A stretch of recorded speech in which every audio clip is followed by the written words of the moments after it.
نحمد و نصلی علی رسولہ الکریم اما بعد فاعوذ باللہ من الشیطان الرجیم بسم اللہ الرحمن الرحیم قال تبارک و تعالی فی القرآن المجید والفرقان الحمید ولا تشتروا بآیاتی ثمنا قلیلا وقال رسول اللہ صلی اللہ علیہ وسلم اقرأوا القرآن ولا تأکلوا به۔ عزیز طلباء، ویسے تو آج ہمارا مشکات کا درس قاضیوں اور والیوں کو ہدیے دینا اور تنخواہ دینے کے متعلق ہے، لیکن کل میں نے آپ سے کہا تھا کہ اگر میری طبیعت بحال ہوئی اور موڈ ہوا تو ہمارا ایک مسئلہ ہے استئجار علی الطاعات، یعنی عبادتوں پر تنخواہ لینا، اجرت لینا، اور اس میں خاص کر پھر تراویح سے متعلق بڑا انتشار پھیلائے جاتے ہیں رمضان کے مہینوں میں، تو اس پر ہم گفتگو کریں گے۔ تو الحمدللہ جو مختصر گفتگو اور اختصار کے ساتھ میں آپ کے سامنے کرنا چاہتا ہوں اس کو ذرا غور سے سماعت فرمائیں۔ پہلی بات تو یہ ہے کہ استئجار علی الطاعات یعنی عبادات پر، نیکیوں پر کسی بھی قسم کی اجرت علی الاطلاق کسی بھی قسم کی ہو، یہ امام ابو حنیفہ رحمہ اللہ، امام ابو یوسف رحمہ اللہ، امام محمد رحمہ اللہ اتفاقی طور پر احناف کیا ناجائز ہے اور حرام، جبکہ امام شافعی رحمہ اللہ، امام مالک اور دیگر ائمہ کہتے ہیں کہ لیا جا سکتا ہے، لہذا تعلیم القرآن، تدریس قرآن پر اجرت لی جا سکتی ہے۔ دونوں کے پاس اپنے دلائل ہیں۔ مثلا امام حنیفہ رحمہ اللہ قرآن کی آیتوں سے استدلال کرتے ہیں، پھر نبی اکرم صلی اللہ علیہ وسلم کی حدیث سے عبادہ بن صامت رضی اللہ تعالیٰ عنہ کے پاس آئے کہ یا رسول اللہ، میں نے فلاں کو قرآن پڑھایا تھا، اس نے مجھے اس کے بدلے میں ہدیہ دیا، تو میں قبول کر لوں یا نہیں؟ تو حضور نے فرمایا کہ اگر اس کے بدلے میں جہنم کا توق قبول کر سکتے تو یہ ہدیہ بھی قبول کر لیں۔ ابی بن کعب رضی اللہ تعالیٰ نے بھی ایسا ہی واقعہ بیان کیا، حضور نے فرمایا جب تو نے ہدیہ قبول کر ہی لیا تو اس کے بدلے میں جہنم کا توق بھی قبول کر لے۔ اس طرح کی اقرأ القرآن ولا تأکلوا بھی حدیثیں آئیں گی۔ اس طرح کی حدیثوں سے وہ استدلال کرتے ہیں کہ طاعات پر، یعنی امامت، جس کو ہم اپنی زبان میں امامت، خطابت، واعظ، تبلیغ، ان چیزوں پر اجرت لینا جائز نہیں۔ اس لیے ہم مہر کے اندر قرآن، پیچھے مسئلہ گزر چکا، قرآن کو بھی ہم مہر بنانے کو تیار نہیں ہیں۔ اور امام شافعی وغیرہ بخاری کی حدیث، وہ جو بچھو نے کسی کو کاٹ لیا تھا، صحابہ نے پھر سورہ فاتحہ پڑھ کے اس کو دم کیا، وہ ٹھیک ہو گیا، اس کے بدلے میں بکریوں کے گریوڑ لیا، تو حضور نے فرمایا ان احق ما اخذتم علیہ اجر کتاب اللہ۔ اس قسم کی حدیثوں سے استدلال کرتے ہیں اور پھر آگے انشاءاللہ ہم اس کا جواب دیں گے۔ البتہ متاخرین علماء احناف نے کیا کیا کہ جب دیکھا کہ پہلے زمانے میں تو ائمہ کو بیت المال سے اور حکومت سے چندہ ملتا تھا، وظیفہ ملتا تھا، اس لیے ان کو مستقل معاش اختیار کرنے کی ضرورت نہ تھی، لیکن جب بیت المال کا سسٹم ختم ہوا، بیت المال کا نظام ہی ختم ہو گیا، تو اب علماء اور فقہاء کو بھی زیر انسان معاش چاہیے، لہٰذا وہ اگر تجارت کے لیے نکل پڑے، نوکری کے لیے نکل پڑے، مزدوری کے لیے نکل پڑے، تو پیچھے تعلیم القرآن کون کرے گا؟ پیچھے نمازیں کون پڑھائے گا؟ نمازیں کون سکھائے گا؟ قرآن کون سکھائے گا؟ تو دین کا ایک مستقل شعبہ، یعنی قرآن کا حفظ کرنا، اس کی تعلیم دینا، وہ ختم ہو جائے گا، اور یوں جو علم کا شیوع ہے اور جو مسائل کا جاننا ہے وہ بالکل یکسر ختم ہو جائیں گے اور امت میں جہالت پھیل جائے گی۔ لہذا ضرورت شدیدہ کہتے ہیں کہ ظاہر اگر ہم اس کو اب بھی حرام قرار دیں تو علماء اس طرف آئیں گے نہیں، اپنا کام کریں گے، یہ شعبہ ختم ہو جائے گا، ضائع ہو جائے گا۔ تو اس شعبے کو بچانے کے لیے احناف کا یہ اصول ہے کہ ضرورت شدیدہ کہتے ہیں دوسرے ائمہ کے مسئلے پر آپ فتویٰ دے سکتے ہیں، لیکن جس حد تک ضرورت ہے بس۔ لہذا انہوں نے شوافع اور مالکیہ کے مسلک پر فتویٰ دیا کہ تعلیم القرآن اور امامت وغیرہ کے لیے آپ تنخواہ لے سکتے ہیں، لیکن میں نے کہا جتنی ضرورت ہے، جیسے ضرورت کے وقت اگر خنزیر نہ کھایا تو مر جائے گا، تو بقدر ضرورت کھانے کی اجازت ہے، بقدر ضرورت شراب پینے کی اجازت، لیکن جتنی ضرورت ہے، ضرورت سے خارج پر اصل حکم پھر لوٹ آئے۔ تو چونکہ دین امامت کو چھوڑنے پر یا تعلیم القرآن یا جو بھی درس نظامی جو بھی آپ کے لیے، اس کو چھوڑنے پر دین کے ایک شعبے کا ختم ہو جانے کا اندیشہ تھا اور قوی اندیشہ تھا، لہذا ضرورت کے تحت ان امور میں تو متاخرین علماء نے جواز کا فتویٰ دیا اس کے علاوہ وہ امور کہ جن کے ختم ہونے سے کوئی دینی شعبہ ختم نہیں ہوگا، وہاں حکم اپنی اصل پر برقرار ہے۔ لہٰذا تراویح اگر کوئی نہ پڑھائے، تراویح میں اگر آپ نے پورا قرآن نہیں پڑھا ہے تو تراویح پھر بھی ختم نہیں ہوگی، اس کی جگہ 10 صورتیں جو ہر آدمی کو یاد ہے پڑھا سکتے ہیں۔ قرآن خوانی ہے، اگر قرآن خوانی نہیں ہوتی، قرآن خوانی میں قرآن نہیں پڑھا جاتا، دین کا کوئی شعبہ ختم نہیں ہوگا۔ لہٰذا ان امور میں یہ مسئلہ اپنی جگہ ہی پر رہے گا کہ اذان اور نماز اور خطابت اور تعلیم و تعلم کے علاوہ میں اگر قرآن کسی اور پڑھا جا رہا ہے، پڑھایا جا رہا ہے، تو اس پر اجرت لینا علی الاطلاق ناجائز اور حرام ہے۔ علامہ شامی نے شرح عقود رسم المفتی اور فتاوی شامی اور تنقیح الفتاوی الحامدیہ میں اس پر بڑی تفصیل سے کلام کیا ہے، جو انشاءاللہ ابھی آ بھی جائے گا، میں اس پہ کچھ چیزیں پیش بھی کر دوں گا۔ تو یہ مطلب سمجھ آ گیا کہ ان چیزوں پہ ہم نے کیوں جواز کا فتویٰ دیا اور باقی پر کیوں فتویٰ، باقی پر حکم اپنے اصل پر ہی رہے گا، جیسے آگے علامہ شامی کا حوالہ آ رہا ہے۔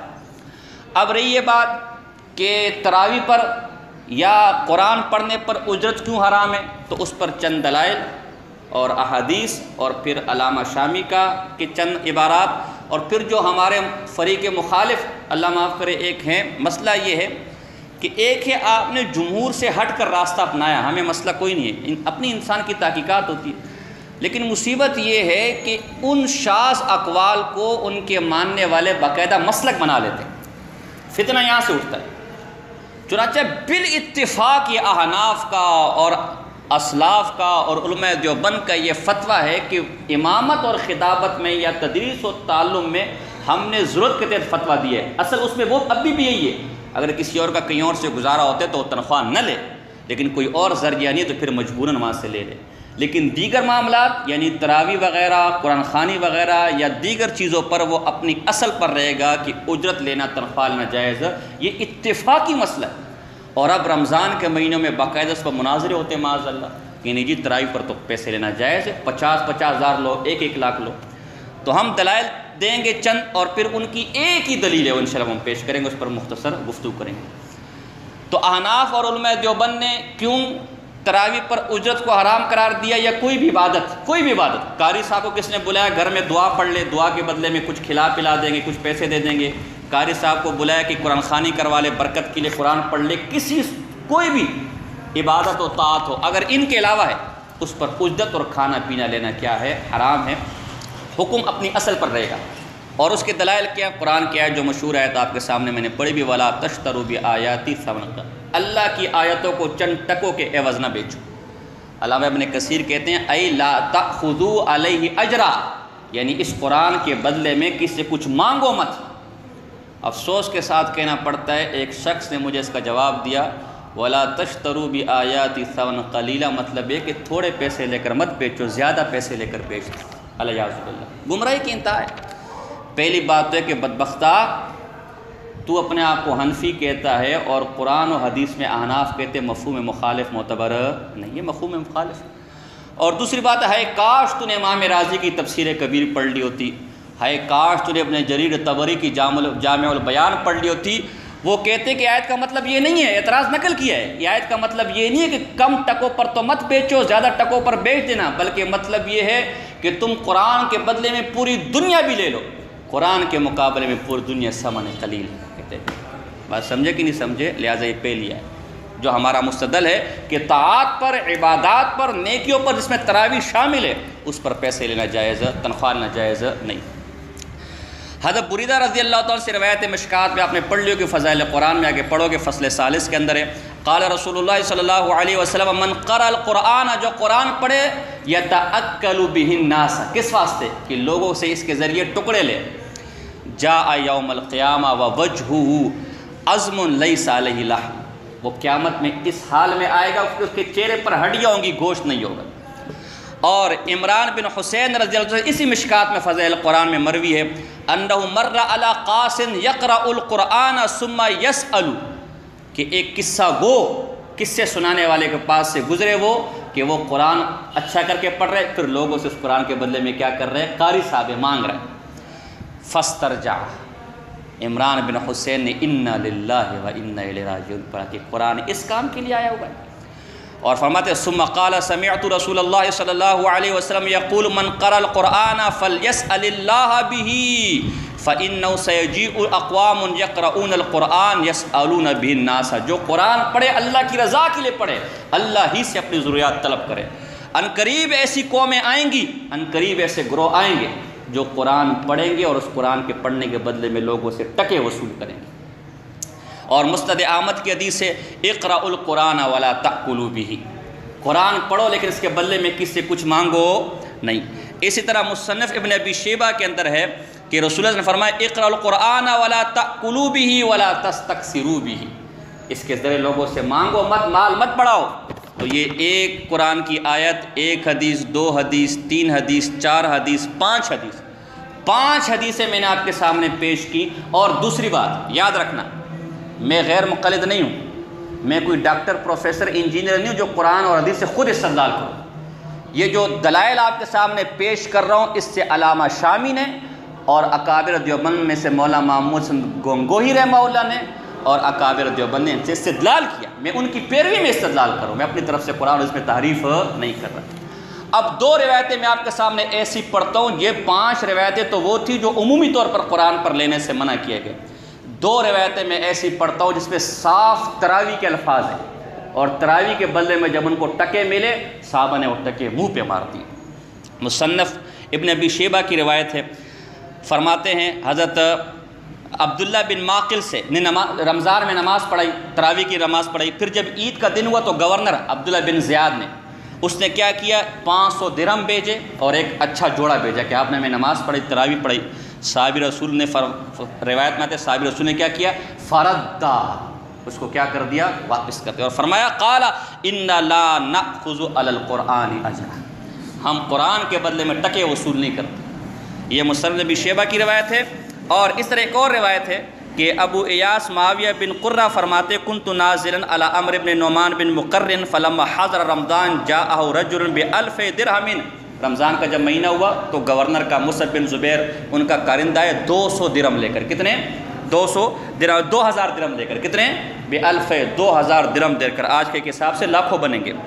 من قبل مصعب بن زبیر فقال ان الامیر قد یقرئک علیک السلام، امیر جو ہے وہ تجھ پر سلام پڑھتا ہے. اور یہ کہ امیر نے مجھے بھیجا ہے کہ میرے بھائی جو بھی اچھا کاری ہو، جو بھی نیک آدمی ہو، اس کو یہ کیا کر دے، پیسے دے دے تاکہ اپنا خرچہ پانی کیا کر سکے، سے چلا سکے.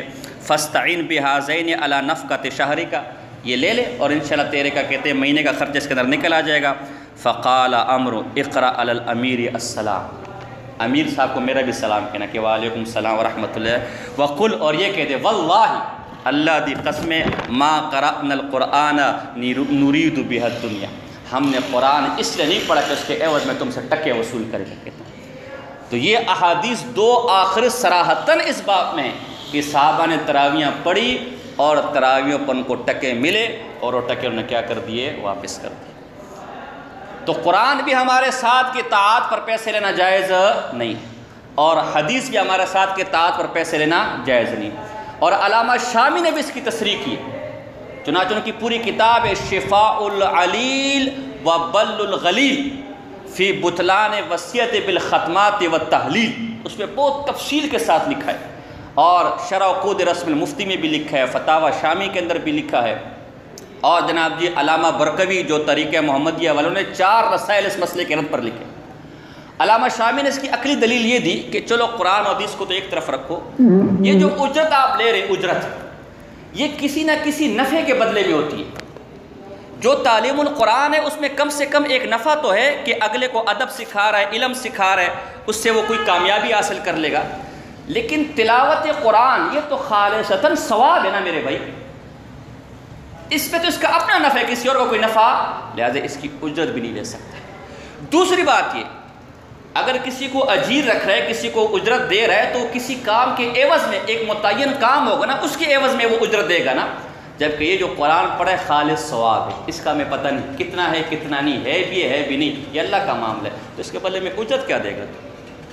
چنانچہ ان کی چند عبارات میں آپ کے سامنے پڑھنا چاہتا ہوں. علامہ شامی فرماتے ہیں تنقیح فتاوی الحامدیہ کے اندر، قال فی الہدایہ الاصل ان کل طاعت یختص بها المسلم، ہر وہ نیکی جو مسلمان کے ساتھ خاص ہے، اس کی ذات، یعنی ہر مسلمان نے وہ نیکی کرنی ہے. لا یجوز الاستجار علیہا عندنا، ہمارے نبی اس پر اجر لینا جائز ہے۔ لقول علیہ السلام اقرأوا القرآن ولا تأکلوا به فالاستجار على الطاعات مطلقا لا يصح عند ائمة الثلاث، تینوں ائمہ کے نزدیک جائز نہیں ہے۔ اور یہی مسئلہ امام احمد بن حنبل کا ہے، عطا کا ہے، ضحاک کا ہے، زہری کا ہے، حسن بصری کا ہے، طاؤس کا ہے، شعبی کا ہے، نخعی کا ہے، ان کا مسلک بھی یہی ہے۔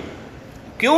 لأن الاستجارہ بیع المنافع وليس للتالي منفعة سوى الثواب ولا يسع بيع الثواب ولأن الأجرة لا تستحق إلا بعد حصول المنفعة للمستأجر والثواب غير معلوم۔ یہی بات میں کہہ چکی نہیں کہہ چکا؟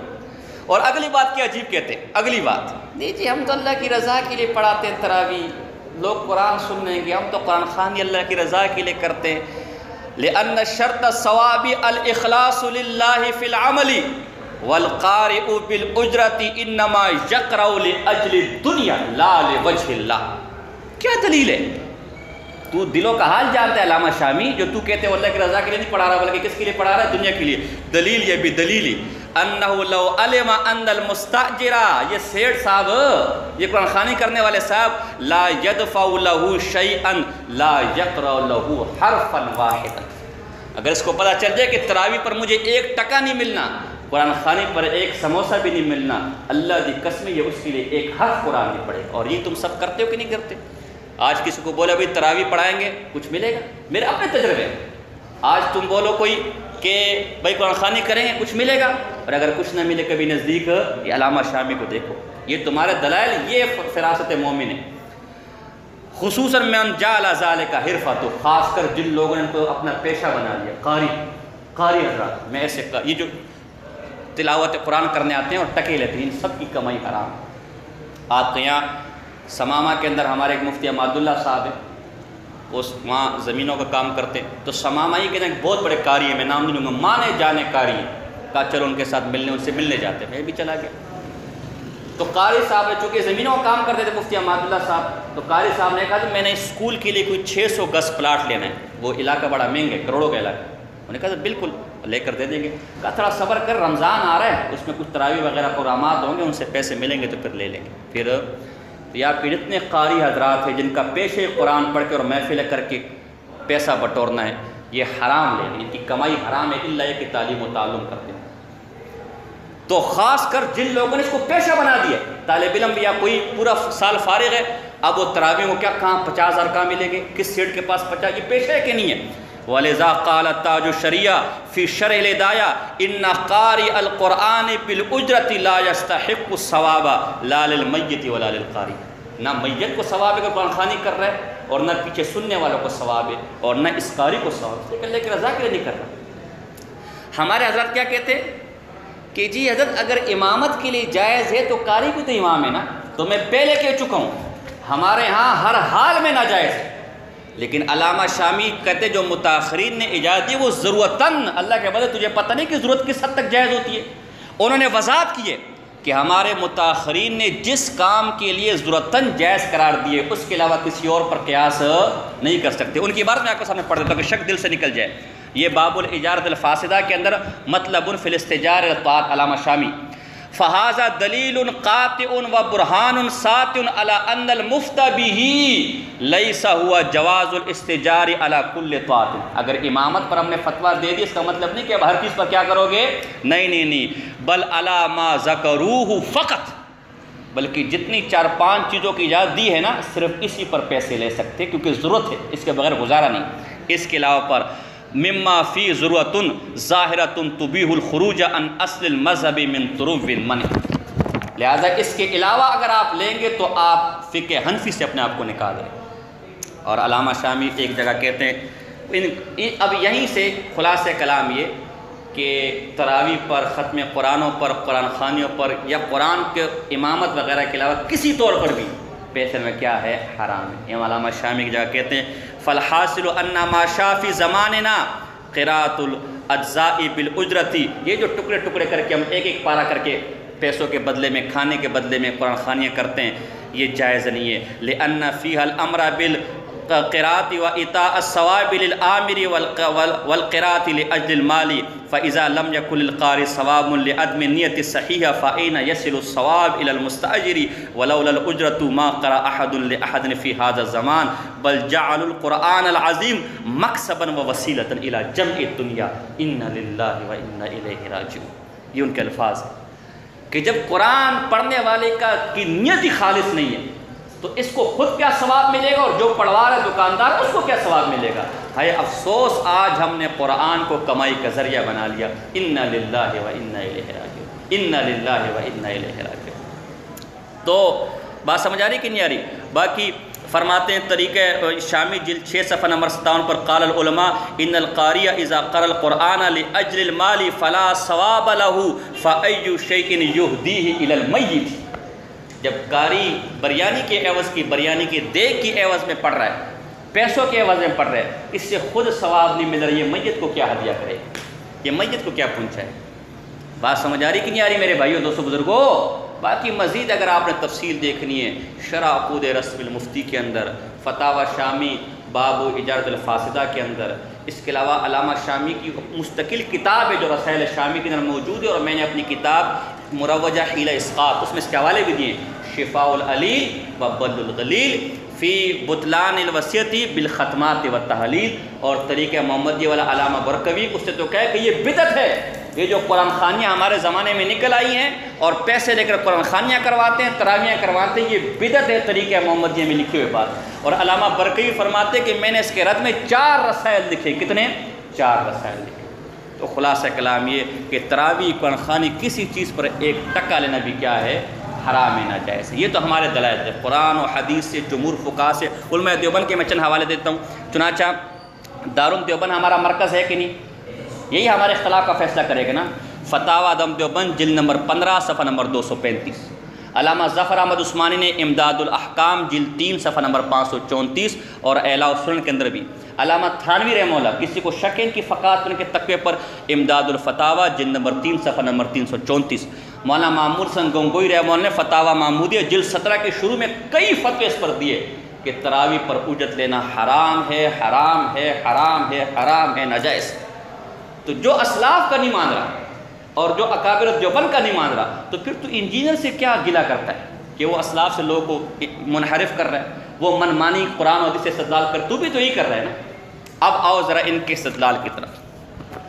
ان کے پاس صرف ایک دلیل ہے بخاری کی، وہی جو میں نے کہا صحابہ نے ایک جگہ سے گزرے تو وہاں کسی کو بچھو نے کاٹا تھا، انہیں کہا ہمارا علاج کر دو، انہیں کہا ہم سورہ فاتحہ پڑھیں گے. تو جب انہوں نے سورہ فاتحہ پڑھی کہ ہم بکریوں کا ہمیں کچھ ریوڑ بھی دو گے تب ہم پڑھیں گے، اللہ کا کرنا وہ ٹھیک ہو گیا، انہوں نے بکریاں دے دی. اب وہ حضور کے پاس آئے تو انا احقا یا انا خیرن ما اخذتم یا مت اخذتم علی اجر کتاب اللہ. کتاب اللہ سب سے زیادہ حقدار ہے اس بات کا. کیا مطلب کر کہ تم اس کے بدلے میں کیا لو؟ پیسے. یا کتاب اللہ کے بدلے میں جو تم نے پیسے لیے وہ سب سے اچھے پیسے. اور پھر اس کی بنیاد پر قاری صاحب کو 50,000 بھی دینے چاہیے، 1 لاکھ بھی دینے چاہیے. پہلی بات میں یہ واضح کر دوں کہ حضرت صاحب آپ نے اس حدیث سے استدلال کر کے کوئی نیا انکشاف نہیں کیا.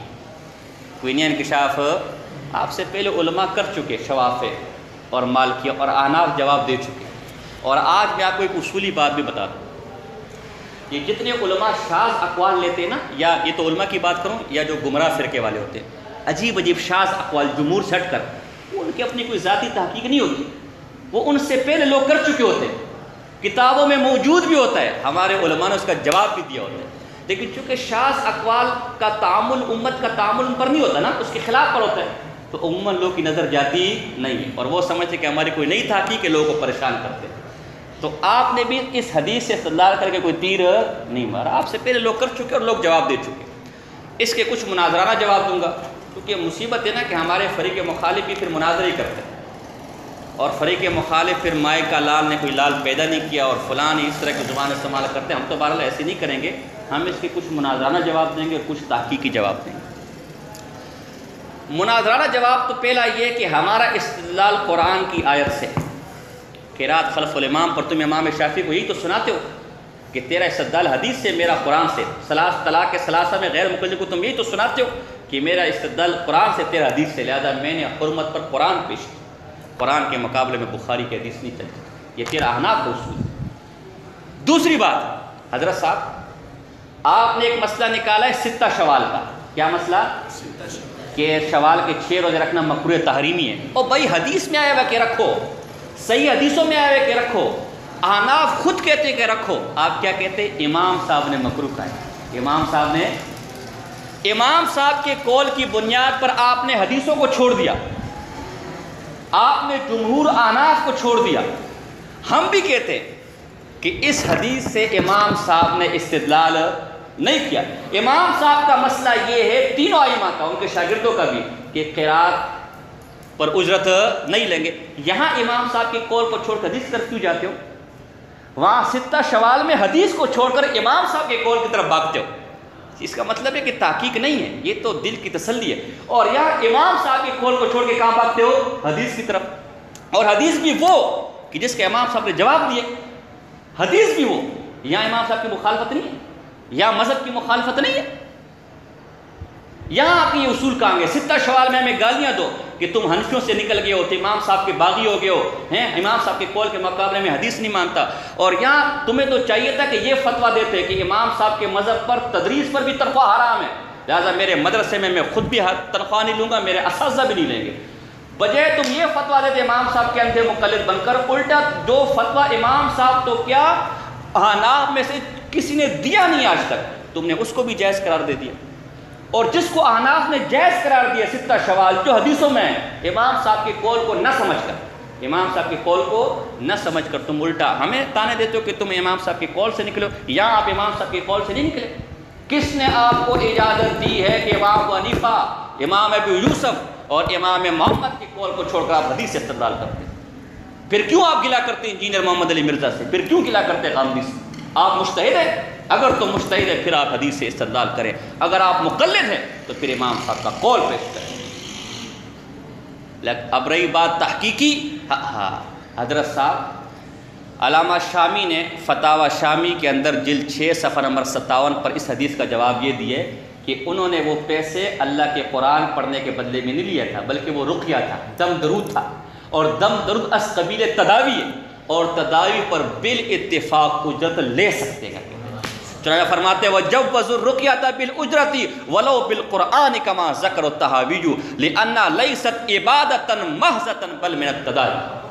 یہی مسئلہ علامہ عینی نے جلد نمبر 12 صفحہ نمبر 92 کے اندر، یہی مسئلہ شرح الوقایہ جہاں مہر کے مسئلے اس نے لکھا ہوا ہے، یہی مسئلہ نیل الاوطار کے اندر جلد نمبر 5 صفحہ نمبر 346 میں لکھا ہوا ہے، اور یہی بات الغرۃ منیفہ فی تحقیقی بعض مسائل الامام ابی حنیفہ ابو حفص غزنوی متفق 744، اس نے بھی یہ مسئلہ لکھا ہے کہ ہم احناف کے خلاف جو حدیث پیش کی جاتی ہے یہ والی، اس سے مراد قرآن کے بدلے میں اجرت نہیں ہے، بلکہ وہ تمام تداوی کرنے گئے تھے، رقیہ کرنے گئے تھے، دم درود کرنے گئے تھے، انہوں نے دم درود کے بدلے میں پیسے لیے، اور دم درود پر بالاتفاق آپ پیسے لے سکتے ہیں، جیسے ڈاکٹر پیسے لے سکتے وہ بھی علاج ہے، اس طرح یہاں پر بھی پیسے لے سکتے ہیں۔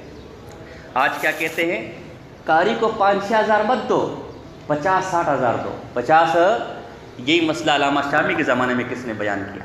یہی مسئلہ ہم نے کہا نا تمہارے مسئلے کوئی نئی نہیں ہے، لیکن مصیبت ہے کہ ہم اس لیے چپ ہیں، یہ اس لیے چپ ہوتے ہیں کہ پیٹ اپنا ہی ننگا ہوتا ہے، اور یہ ہے کہ ہم ورنہ، اور آپ یہ سمجھتے ہیں کہ شاید میری تحقیقات، لوگ یہ سمجھتے ہیں، کوئی جواب نہیں دے سکتا۔ علامہ شامی کہتے ہیں وَمَسْتَدَلَّ وَمَا نُقِلَ بِأَقَلَّ مِنْ 45 درہماً، یہ جو کہا جاتا ہے کہ قاری کو 45 درہم سے کم مت دو، آج کیا کہا جاتا ہے کہ 45,000 سے کم مت دو۔ علامہ شامی کے زمانے میں کیا کہا جاتا ہے کہ 45 درہم سے کم فَخَارِجٌ عَمَّا اتَّفَقَ عَلَيْهِ أَهْلُ الْمَذْهَبِ قَاطِبًا، یہ قول کرنے والے وہ لوگ ہیں جو مذہب سے بالکل نکل گئے۔ مذہب تو کہتا ہے، احناف تو کہتے ہیں کہ ایک دمڑی مت لو، اور یہ کہتے ہیں کہ 45 درہم سے کم مت لو۔ احناف تو کہتے ہیں کہ قرآن کے بدلے میں 1 روپے مت لو، اور یہ کہتے ہیں کہ 50,000 دیا کرو قاری کو۔ علامہ شامی تمہاری پیدائش سے پہلے تمہیں جواب دے رہا ہے۔ اور ایک اور مسئلہ اسی حدیث سے، جب کسی نے استدلال کیا کہ اجرت جائز ہے، علامہ شامی کیا کہتے ہیں وَمَسْتَدَلَّ بِهِ بَعْضُ الْمُحَشِّيِّينَ عَلَى الْجَوَازِ بِحَدِيثِ الْبُخَارِ فِي اللَّدِيغِ فَهُوَ خَطَأٌ۔ یہ جو تم بخاری کے حدیث سے استدلال کرتے کیا ہے؟ خطا ہے۔ لأن المتقدمین المانعین الاستجارہ مطلقا جوزوا الرقیہ بالأجرہ ولو بالقرآن، اس لیے کہ اس سے مراد یہ ہے کہ دم درود کے بدلے میں لے سکتے ہو، اور دم درود بالاتفاق ہے، یہ کتاب اللہ کے بدلے میں۔ اچھا مزے کی بات یہ کہ جو حدیث پیش کرتے ہیں، جب وہ صحابی بکریاں لے کر آئے تو اسی حدیث میں کہ صحابہ نے کہا فَكَرِهُ ذَلِكَ وَقَالَ أَخَذْتَ عَلَى كِتَابِ اللَّهِ أَجْرًا، پتہ چلا کہ ان کا مسئلہ بھی یہی تھا کہ یہ کوئی اچھی بات، یہ کوئی ٹھیک بات، تبھی انہوں نے اس کو ناپسند ہی کیا صحابہ نے۔ یہ حصہ نہیں پڑھتا، یہ حصہ نہیں پڑھیں گے۔ فَكَرِهُ ذَلِكَ، یہ پہلا جواب۔ یہ کیا ہے کہ وہ رقیہ تھا، وہ کتاب اللہ کے بدلے میں۔ اور دوسرا جواب جو الغرۃ المنیفہ کے اندر، اور جو شرح وقایہ کے اندر، اور علامہ برقوی نے تاریخ محمدیہ کے اندر، اور اس کی شرح بریقہ محمودیہ کے اندر دیا گیا ہے، اور دیگر کتب فتاویٰ میں ہے، وہ یہ ہے کہ وہ جو لوگ تھے وہ حربی تھے۔ وہ کیا تھے؟ اور حربی کا مال ہر طریقے سے تو لے سکتے، انہوں نے کتاب اللہ کے بدلے میں تھوڑی لیا تھا، وہ حربی تھے۔ اور تیسرا جواب یہ ہے کہ یہ لوگ ان کے مہمان تھے، ان کا حق تک ان کی مہمان نوازی کرتے، اور انہوں نے مہمان نوازی نہیں کی تو اپنی مہمان نوازی کے بدلے میں بکریاں لیے، کتاب اللہ کے بدلے میں بکریاں نہیں لی گئی۔ بات سمجھ آ رہی کہ نہیں آ رہی؟ بھیا کوئی سمجھ بھی آ رہی کہ نہیں آ رہی؟ تو یہ مختصر میں نے آپ کے سامنے جو ہے وہ کلام کیا۔ اسی سے آپ یہ مسئلہ بھی نکال لیں کہ ہمارے جو قرآن خوانیاں وغیرہ وہ بھی کیا ہے؟ ناجائز ہے، حرام ہے۔ اور مختصر میں نے کلام کیا۔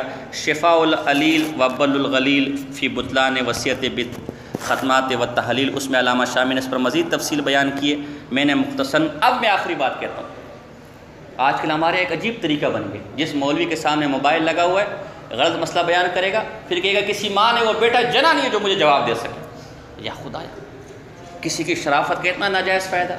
اب میں کہتا ہوں کسی ماں نے وہ بیٹا جنا ہے، اگر اپنے آپ کو حنفی کہتا ہے اور پھر دیوبندی کہتا ہے تو حنفیوں کا مفتہ بھی قول لے کر آئے کہ تراویح پر پیسے لینا جائز ہے، اور اکابر دیوبند کا ایک فتویٰ لے کر آئے کہ تراویح پر پیسے لینا جائز ہے۔ حدیث نہیں، تو مجتہد نہیں ہے، اگر حدیث ہے تو حدیث میرے پاس بھی ہے، لیکن میں نے حدیث سے اپنا استدلال نہیں کیا، میں نے اس پر بھی اسلاف پیش کیے، اس لیے کہ میں پہلے تمہیں کہہ چکا ہوں کہ یارو ہمارے اکابر کے سامنے کیا اوقات، کیا تھا کہ، لیکن اللہ دی قسمیں، اگر میں نے اللہ سے وعدہ کیا اپنے رب سے، اور اللہ سے یہ توفیق مانگتا ہوں کہ مجھے اس پر قائم و دائم رکھے۔ اللہ دی قسمیں، یہ تو ہماری چند کتابیں جو ہم نے مطالعہ کر کے آج بڑے بڑے بنتے ہیں، اللہ دی قسمیں اگر کرامتاً 1400 سال کی کتابیں بھی میں حفظ کر لوں، اللہ کی قسم اکابر دیوبند کے مسلک اور منہج سے 1 انچ آگے اور پیچھے نہیں ہے۔ یہ میرا مزاج نہیں ہے کہ بات سمجھے کہ نہیں سمجھے، اور اسی پر تمہیں نصیحت کرتا ہوں۔ دیکھا تم نے مسلک کہ کیا مسلک تھا اکابر کا؟ اگر تمہیں کوئی متاثر کرتے کسی کی نئی بات تو تمہاری جہالت ہے، یہ نہیں کہ جو صحیح مسلک ہے اس پر دلائل نہیں ہے، دلائل قاہرہ کھڑے، لیکن افسوس کوئی نکالنے والا۔ بات سمجھ آ رہی؟ تو یہ میں نے چونکہ موضوع سے متعلق مختصر بات تھی، یہ میں نے آپ کے سامنے کی، اس لیے دوسرے پر قیاس کہتے ہیں کہ امامت پر۔ اچھا ایک مسئلہ، مفتی کفایت اللہ صاحب دہلوی رحمہ اللہ نے یہ تعویل کی ہے کہ ایسا کرے کہ جو تراویح پڑھانے والا ہے اس کو 1-2 نمازوں کے لیے امام رکھے، تو امامت کی تنخواہ اس کی کیا کر دے؟ مقرر کر دے۔ تو وہ گویا تراویح کی حضرت تھانوی رحمہ اللہ نے اس کو بھی ناجائز قرار دیا، امداد الفتاوی میں اس ہیلے کو بھی ناجائز قرار دیا، اس لیے کہ یہاں پر مقصود امامت نہیں ہے بلکہ کیا ہے؟ قرآن کے بدلے میں عوض۔ اچھا بعض لوگ سوال کرتے ہیں، کہتے ہم نے تو کوئی چیز طے نہیں کی ہے، خود ہی دے دیتے۔ علماء نے اس کا بھی جواب دیا، العرف کالمشروط، عرف شرط کی طرح ہے، آپ نے طے نہیں کیا، آپ نے شرط نہیں لگائی، لیکن عرف میں قاعدہ یہی ہے کہ قاری بھی مانگتا ہے اور سیٹ صاحب اور خان فروش اور کمیٹی والا بھی دیتا ہے، یہ عرفی شرط کے قبیل سے گویا شرط موجود ہے، لہذا کسی حال میں بھی جائزہ نہیں ہے۔ بات سمجھے کہ نہیں سمجھے؟ اور کوئی اگر کسی کے ذہن میں کوئی دلیل ہو تو لے کر انشاءاللہ ہم اس کا بھی کیا کہیں گے؟ جواب دیں گے، اور انشاءاللہ یہ مرتے مرتے مر جائیں گے۔ بخاری کے حدیث کے علاوہ کوئی قول ان کے پاس موجود ہے اور اس سے بھی استدلال کر کوئی تیر نہیں مارا، وہ اس سے پہلے شوافی رحمہ اللہ ان کی امام شافعی پر اللہ رحم کرے، ان سے انہوں نے پہلے استدلال کیا، انہوں نے صرف اس کو لے لیا۔ تو میں حیران ہوں سوچ کر کہ 6 شوال کے مسئلے پر آپ امام حنیفہ کے سر پہ کھڑے ہو کر میرا گریبان پکڑتے کہ تو حدیث کیوں پیش کرتا ہے۔ اچھا مزے کی بات، ستہ شوال مسلم کی حدیث کو انہوں نے راوی کو معمولی جرح پر ضعیف قرار دے دیا، اور خود بخاری کی حدیث ہے، اس میں اسود بن ثعلبہ مجہول ایک راوی کیا ہے، تو میں بھی کہہ سکتا ہوں تیرے اصول پر حدیث ضعیف ہے۔ باتیں بہت ہیں، لیکن ہم چاہتے ہیں کہ بات کسی کو بری نہ لگے، ورنہ اگر ہم اس طرح کے فتوے لگانے شروع کر دیں تو آپ ایک منٹ بھی آگے پیچھے نہیں چل سکتے غلط مسائل پر۔ تو آپ وہاں امام صاحب کے مسلک کے نام پر میرا گریبان پکڑتے کہ حدیث کی طرف کیوں جا رہے ہیں، اور یہاں امام ابو حنیفہ کا قول کھڑا ہے، امام محمد کا قول کھڑا ہے، امام ابو یوسف کا قول کھڑا ہے، اس کو چھوڑ کے امام شافعی کو میرے سامنے کرتا ہے، امام شافعی کا مذہب میرے سامنے کرتا ہے۔ یہ کہاں کا انصاف ہے؟ اگر تو نے امام شافعی پر فتویٰ دینا ہے، تو نے متاخرین کو لینا ہے، تو نے حدیث کو لینا ہے، تو حدیث پھر ستہ شوال کو بھی جائز قرار دیتی ہے، پھر متاخرین حنفی ستہ شوال کو بھی جائز قرار دیتے ہیں۔ وہاں تو نے الگ مسئلہ کیوں اپنایا ہوا، وہاں الگ سوچ کیوں اپنائی ہوئی؟ یہ ہمارے ایک ساتھی تھے، یہ ان کو سامنے رکھے، یہ نہیں کسی کا اگر اس کا نظریہ ہو کسی بڑے کا تو یقیناً ان کے پاس دلائل ہوں گے۔ یہ میں ایک ساتھی ہمارا تھا، اس نے یہ دلائل پیش کیا ہمارے سامنے، تو اس کو سامنے رکھ کر میں جواب دے رہا ہوں کہ اگر سخت کلامی ہوئی ہے تو میرا مطمع نظر ہے، میرا مخاطب کوئی بڑی شخصیت نہیں ہے، اللہ معاف کرے کہ آپ اس کو اس معنی میں لیں۔ میں جس بندے نے مجھ سے مناظرہ کیا، اور میں نہیں کر سکتا تھا کیونکہ ظاہر ہے فیس بک پر ہم کیا مناظرہ کریں، واٹس ایپ پر ہم کیا، میں نے کہا بھائی میرے پاس ٹائم نہیں ہے، لیکن اس کے دلائل میرے سامنے آئے تو ابھی اس کو سامنے رکھ کر میں ان باتوں کو کیا دے رہا ہوں۔ تو اگر کہیں سخت کلامی ہے تو میں ویسی معذرت چاہتا ہوں، لیکن یہ کہ میرے مخاطب کوئی خاص بزرگ یا کوئی خاص بڑے نہیں ہیں، بلکہ جس کا میرے ساتھ ٹکراؤ ہوا اور مجھ سے ایک مناظرے کی کیفیت اس نے اپنائی، اس وقت وہ میرے سامنے اور میں نے اس کو جواب دی۔ بات سمجھے کہ نہیں سمجھے؟ تو اللہ پاک سے دعا ہے کہ اللہ ہمیں جو ہے ان پر عمل کرنے کی توفیق عطا فرمائے اور حلال کھانے